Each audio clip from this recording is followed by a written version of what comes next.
Hello everyone, welcome to my channel Alpha Knowledge Box. इस video में मैं केंद्रीय विद्यालय के session ending exam 2022-23 class 6 science के सैम्पल क्वेश्चन पेपर को डिस्कस करने वाली हूं and this is the part 2 of this sample paper. इस वीडियो में क्वेश्चन नंबर 17 से क्वेश्चन नंबर 26 तक डिस्कस करेंगे। पार्ट 1 वीडियो में क्वेश्चन नंबर 1 से क्वेश्चन नंबर 16 तक डिस्कस किया था।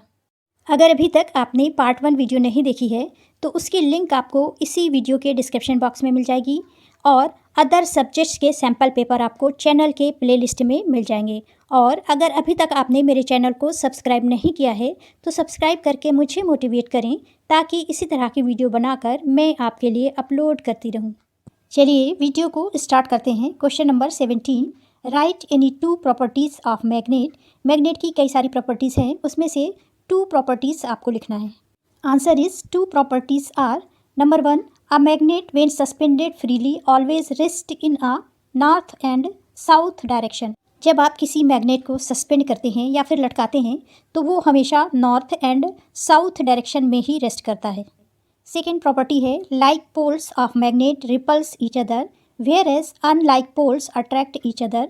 लाइक पोल्स मैग्नेट के एक दूसरे को रिपल करते हैं यानी दूर जाते हैं पास लाने पर, और अनलाइक पोल्स अगर हैं तो वो एक दूसरे को अट्रैक्ट करते हैं। जैसे जब आप साउथ और नॉर्थ एक दूसरे के पास लाएंगे तो वो दोनों एक दूसरे को अट्रैक्ट करेंगे, लेकिन नॉर्थ नॉर्थ और साउथ साउथ पोल्स एक दूसरे के पास लाने पर वो दोनों एक दूसरे को रिपल करेंगे।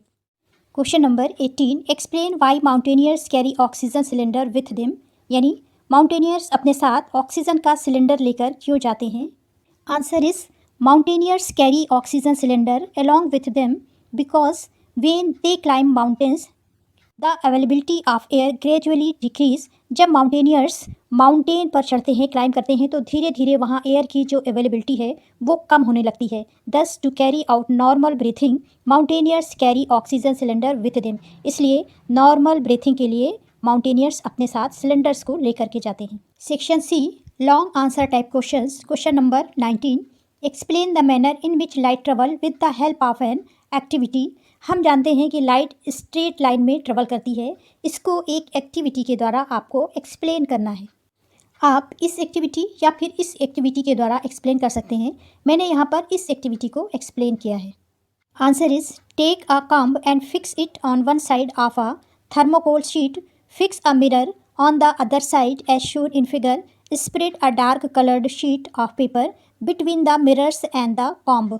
इस एक्टिविटी के लिए इस तरह से आप एक थर्मोकॉल लेंगे और कॉम्ब को कुछ इस तरह से फिक्स करेंगे और इसके अपोजिट साइड में कुछ टिल्ट करके, टेढ़ा करके आप मिरर को लगाएंगे और बीच में एक डार्क पेपर लगाएंगे जिससे इस कॉम्ब की शेडो आपको आसानी से दिखाई दे।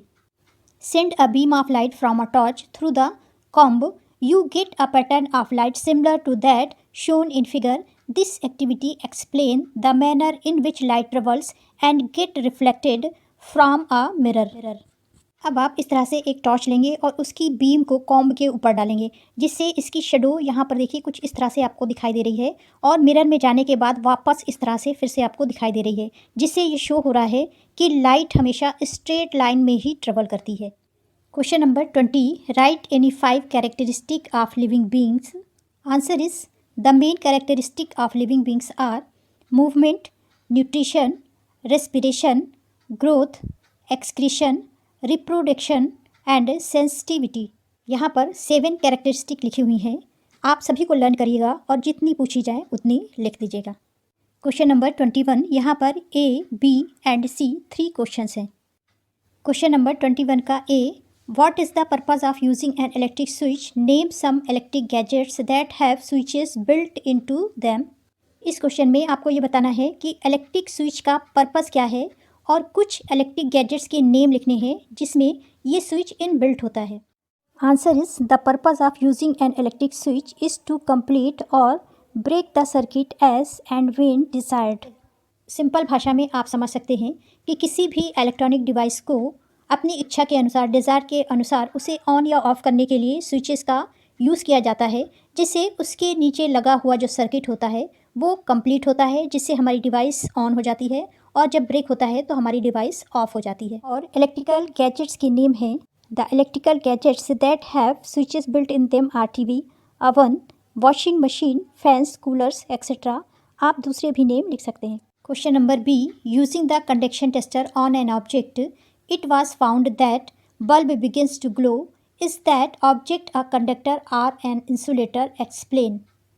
अगर बल्ब ग्लो हो रहा है इसका मतलब ऑब्जेक्ट एक कंडक्टर है, क्योंकि इंसुलेटर से कभी भी इलेक्ट्रिसिटी पास नहीं होती है। Answer is, since the bulb glow when the tester is touched with the object must conduct electricity, hence the object is a conductor. Question number C, would the bulb glow in the circuit shown in figure 12.11, यानी इस circuit में लगा हुआ bulb glow होगा या नहीं। इस figure में देखें, इसका पॉजिटिव और इस बल्ब का नेगेटिव टर्मिनल, इसका नेगेटिव टर्मिनल और इसका पॉजिटिव टर्मिनल एक दूसरे से कनेक्टेड है, यानी यहाँ पर सर्किट कंप्लीट हो रहा है। और जब सर्किट कंप्लीट होता है तो उसमें लगा हुआ ऑब्जेक्ट या बल्ब ग्लो होगा। आंसर हो जाएगा yes, the bulb glow in the circuit given in figure 12.11। Question number 22, यहाँ पर भी दो क्वेश्चन है, question A and question B. Question A देख लेते हैं, how are camels adopted in desert, write any two adaptation. इसका आंसर है, camels have many adaptation that allow them to survive in desert condition.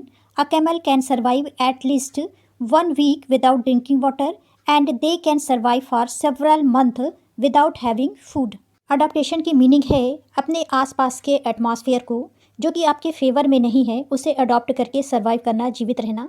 तो camel 1 week तक without drinking यानी बिना पानी के जीवित रह सकता है, और विदाउट फूड भी कई महीने तक ये जीवित रह सकता है। इसके आपको 2 अडॉप्टेशन भी लिखने हैं।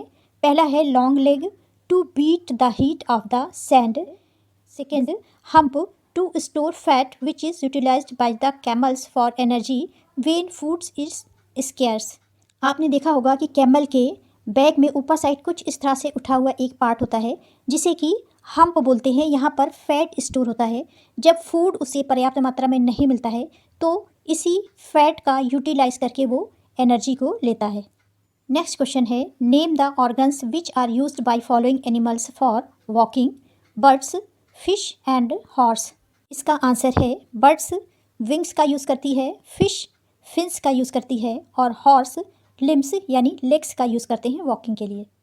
Section D, question number 23, there are many types of motion we see around us. हम अपने चारों तरफ बहुत सारे कई तरह के मोशंस देखते हैं। For example, rectilinear motion, periodic motion, zigzag motion. Based on the above concept answer the following questions. Question number 23 में 4 क्वेश्चंस हैं और ऊपर जो मैटर दिया हुआ है उससे रिलेटेड 2 क्वेश्चंस हैं, 1 और 2। क्वेश्चन नंबर 23 का first question, which of these is an example of periodic motion. A, the earth revolving around the sun. B, the movement of the flag due to wind. C, a bus moving forward on a curved road, and D is a ball bouncing after being dropped on the floor. Periodic motion एक ऐसा motion होता है जो एक fix time के बाद repeat होता है। तो यहाँ पर आंसर हो जाएगा A, the earth revolving around the sun, क्योंकि इसका टाइम पीरियड फिक्स है। सेकेंड क्वेश्चन है, which of this condition is necessary for rectilinear motion. Rectilinear motion के लिए क्या कंडीशंस नेसेसरी हैं। A, moving on a curved. B, moving on a straight line. C, moving with a uniform speed. Correct answer है B, moving on a straight line. Question number 23 का next question है, विच type of motion does the rotation of the minutes hand of a clock. इस clock में इस minute hand का किस type का rotation है। क्लॉक को अगर आप ऑब्जर्व करें तो इसके सभी हैंड्स सर्कुलर मोशन में और पीरियोडिक मोशन में रोटेट होते हैं, इसलिए यहाँ पर आंसर आप लिखेंगे circular and periodic motion. 23 question का question number 4, what type of motion does pendulum show. अगर आपने पेंडुलम देखा हो तो पेंडुलम हमेशा एक बार लेफ़्ट साइड और दूसरी बार राइट साइड मूव होता है, यानी एक टाइम पीरियड पे वो लेफ़्ट और राइट मूव होता है, इसलिए यहाँ पर आंसर हो जाएगा periodic motion. Question number 24, observe the picture given below and answer the questions. यहाँ पर एक लाइट का सोर्स दिया हुआ है, एक ऑब्जेक्ट दिया हुआ है और एक स्क्रीन दी हुई है। इसके अकॉर्डिंग कुछ क्वेश्चंस हैं जिनके आंसर आपको देने हैं। 24 का फर्स्ट क्वेश्चन है, what will be the shape of the shadow on the screen. यानी जब इस तरह का कोई ऑब्जेक्ट है तो स्क्रीन पर उसकी शेडो कैसी बनेगी। इस तरह का कोई भी ऑब्जेक्ट हो तो हमेशा जो रेज हैं लाइट की वो इस तरह से इसके ऊपर पड़ती हैं। यहाँ पर जो शेडो है वो इस तरह से रेक्टेंगुलर फॉर्म में बनेगी, इसलिए इस क्वेश्चन का आंसर हो जाएगा सी। क्वेश्चन 24 का सेकेंड क्वेश्चन है, why does a rubber ball cast shadow but a glass ball does not, यानी रबर की बॉल का शेडो बनता है लेकिन ग्लास की बॉल का शेडो क्यों नहीं बनता है। ऐसा इसलिए क्योंकि रबर की बॉल एक ओपेक ऑब्जेक्ट है और ओपेक ऑब्जेक्ट का हमेशा शेडो बनता है, जबकि ग्लास की बॉल एक ट्रांसपेरेंट ऑब्जेक्ट है और ट्रांसपेरेंट का कभी भी शेडो नहीं बनता है। इसका आंसर हो जाएगा because rubber ball is an opaque object while glass ball is a transparent object, so rubber ball can cast shadow. 24 का तीसरा क्वेश्चन है, what makes us see our self when we stand in front of mirror. Answer is when we stand in front of mirror in the presence of light our body reflect light, so due to the reflection of light our image is formed. Question number 24 का fourth question है, the shape of a shadow depends on the distance of the object from the screen, true और false. किसी भी shadow का shape कभी भी distance पर depend नहीं होता है, डिस्टेंस पर डिपेंड होती है उसकी size.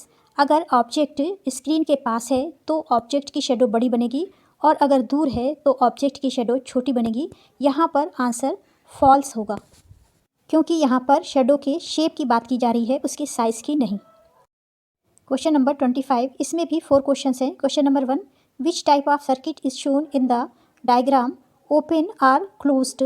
This diagram shown an electric circuit. ये एक इलेक्ट्रिक सर्किट का डायग्राम है। यहाँ पर आपको बताना है कि ये ओपन है या क्लोज। अगर आप इस डायग्राम को ऑब्जर्व करें तो ये वायर बल्ब से होता हुआ सेल के नेगेटिव टर्मिनल से कनेक्टेड है और पॉजिटिव टर्मिनल से होता हुआ बल्ब से फिर से कनेक्टेड है, यानी सर्किट कंप्लीट हो रहा है, इसलिए ये एक क्लोज्ड सर्किट है।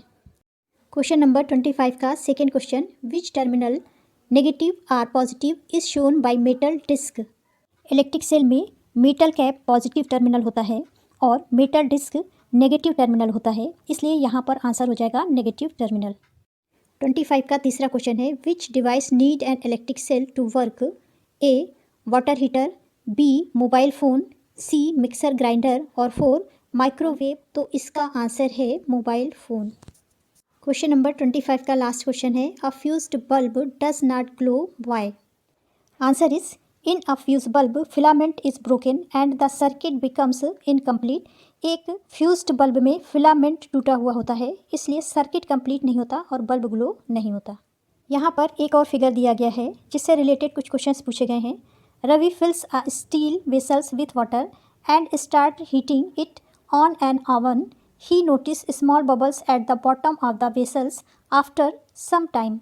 रवि ने इस तरह का एक वेसल्स लिया है, उसे वाटर से फिल करने के बाद ओवन में रख करके हीट कर रहा है। कुछ समय के बाद इस वेसल्स के बॉटम में इस तरह से बबल्स उठते हुए दिखाई देने लगते हैं। क्वेश्चन है, where does the bubbles come from, यानी बबल्स कहाँ से आ रहे हैं। वाटर में एयर डिसॉल्व होती है, जब हम उसे हीट करते हैं तो वो बबल्स के फॉर्म में हमें दिखाई देती है। Answer is the bubbles comes from the air dissolve in water. 26 का थर्ड क्वेश्चन है, nitrogen is present in largest amount in the atmosphere. Nitrogen atmosphere में लार्जेस्ट अमाउंट में प्रेजेंट होती है, this is the true answer. ये atmosphere में 78% होती है। क्वेश्चन नंबर 26 का 4 question, this is the last question of the paper. What makes a फिरकी रोटेट, यानी फिरकी को कौन रोटेट करता है, एयर या फिर मूविंग एयर। इसका आंसर है moving air. This is the end of video. Thanks for watching. अगर आपको ये वीडियो अच्छी लगी हो तो प्लीज़ मेरे चैनल को लाइक शेयर एंड सब्सक्राइब करें।